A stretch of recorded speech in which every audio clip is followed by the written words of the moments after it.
We've spent this course really talking about immigrants moving to what is going to become the United States, the establishment of the country itself. We've talked about how it's expanded its territory and acquired more territory, how it's moved from the Atlantic Ocean all the way to the Pacific Ocean, and how compromises had kept the country really together from the days of the American Revolution and onward.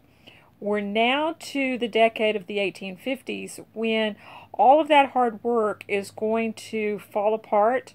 The compromises are going to go away, and they're not going to be able to really resolve the differences in this country until we come to the point where we're actually going to have the Civil War breaking out at the end of the decade. Now, we had talked in the last time about the gold rush in California. When gold was discovered out there, this was huge news when it hit throughout the country and actually into the world. And people flocked from all over in the hopes of becoming wealthy and getting rich quick. And you're going to have a huge influx of population into California. You're going to have the development of towns and settlements, and you're also going to have crime escalating and the real need for a stronger government than what they had. By 1850, the population had reached the point where the people there were really pushing for admission into the United States as a state. If they were admitted, they would come in as a free state, and that would end the balance between the free and slave states that the states had been working for decades to maintain. There were some other sectional issues that were going on, some other problems, and they're basically going to put all of these things together into one bill that is going to become known as the Compromise of 1850. Now, originally this was pushed by Henry Clay, but it will be Stephen Douglas who will actually get it through Congress. And this compromise, first and foremost, will end forever the balance between the free and slave states in this country. That's not going to come into play again. So from now on, we're going to begin to see the country really beginning to unravel as we go forward. Now, under the compromise, California enters the Union as a free state, as I had said. Utah and New Mexico territories were organized so that the people there could decide the slavery question for themselves. This is going to come into the idea of popular sovereignty, where the people will try to just make that determination for themselves. The federal government would pay part of the debt of the Republic of Texas, in return for which Texas would give up its claims to land that would become part of the New Mexico territory. You had the prohibition of the slave trade in the District of Columbia and a stronger fugitive slave law. Now, just because the slave trade is going to be prohibited in the District of Columbia, that doesn't mean that slavery would be ended in the District of Columbia. People who owned slaves and lived in the district could continue to own their slaves. People could bring slaves into the district if they moved there, but you could not buy and sell slaves in the district. It ended the auctions, slave auctions that had taken place in the capital. The fugitive slave law is going to cause the most uproar. Slave owners had only to submit an affidavit showing ownership to a special federal commission to recover a runaway slave, and the alleged slave could not testify in his or her defense. Federal marshals were authorized to call on bystanders to help them enforce the law, and citizens preventing the arrest of a fugitive or aiding in his or her concealment or rescue were subject to a heavy fine, civil damages, and imprisonment for up to 6 months. So if a sheriff came into a town, and they could come into northern towns now, and had an affidavit saying that they were looking for an escaped slave, if they found that escaped slave, or if they found someone who fit the description, they could arrest them off the streets. And if they felt they needed help in doing that, they could call on anybody standing by or walking by and say, I need your help in making this arrest. And if you refuse to do that, then that's when you could be fined or you could be imprisoned as well. because the abolitionist movement is so strong in the North, this is just going to be, it's going to be faced with a huge uproar of dismay. People are going to protest. They're not going to want any part of this. They do not want to help anybody to capture anyone who had managed to escape from slavery.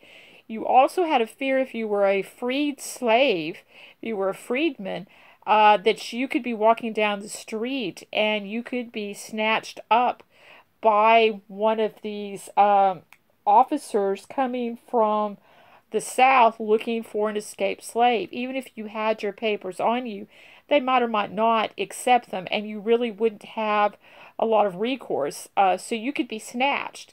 And so that caused a real atmosphere of fear to develop throughout the North. And so slaves that had one time thought that if they escaped to the North that they would then be free and that they were okay, now that fear came back. And so many began to make efforts to move and go all the way up into Canada to escape any possibility of being recaptured. The Underground Railroad, a secret system for conveying escaped slaves, brought a substantial number of fugitives to northern cities before 1850, and so then they're going to work to take them on to Canada after this compromise is passed. One result of the law in 1850 was the movement of about 3,000 fugitive slaves to Canada within 3 months. Harriet Tubman, a slave who escaped from Maryland, was probably the most famous conductor on the Underground Railroad. Known by the slaves as Moses, she made 19 trips that we know of into slave territory to lead fellow blacks to freedom, and after 1850 she guided runaways to Canada, and she was known at the time in the South. There were wanted posters for her. If she had been captured, she would have been taken back into slavery, or more likely she would have been executed in the South.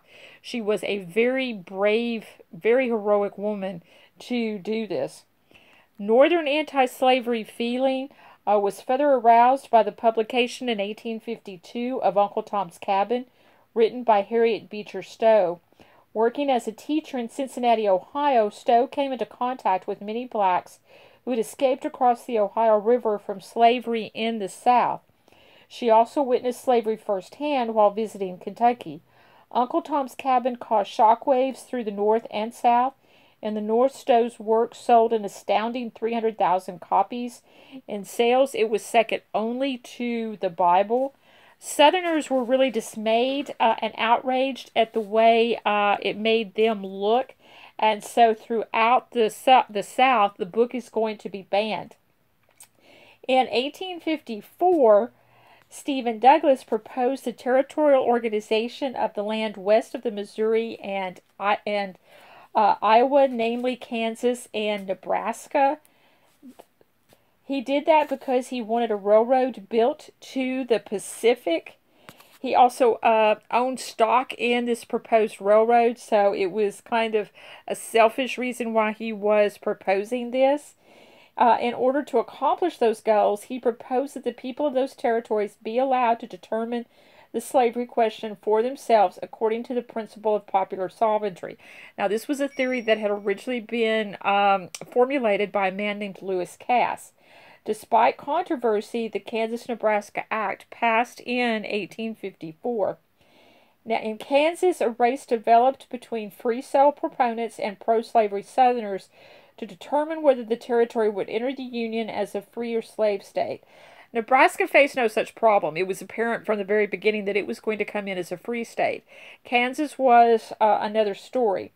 Missourians saw Kansas as a natural area for slave expansion, and so you had people competing there. At one time, you actually had two governments that were set up, one that was pro-slavery and one that was against slavery. And you have virtual civil war erupting between supporters of those two rival governments in the 1850s. On May 19, 1856, Charles Sumner rose in the Senate to speak about what he called the crime against Kansas, and during the course of his speech, he aimed some choice insults at Senator Andrew P. Butler of South Carolina. Several days later, in retaliation for this insult to the absent Butler, South Carolina Congressman Preston Brooks, Butler's nephew, attacked Sumner at his desk and struck him repeatedly over the head with a cane. This was an era of dueling, but you did not duel with someone that you did not consider to be a gentleman, that you did not consider to be in your class. And so Brooks, deciding that Sumner didn't fit into that category, decided that the only way to really avenge the insult to his relative was to use this cane and to beat Sumner, which is what he did. And so now violence has come onto the floor of the Senate. And we'll talk some more about violence that starts to erupt in the next session.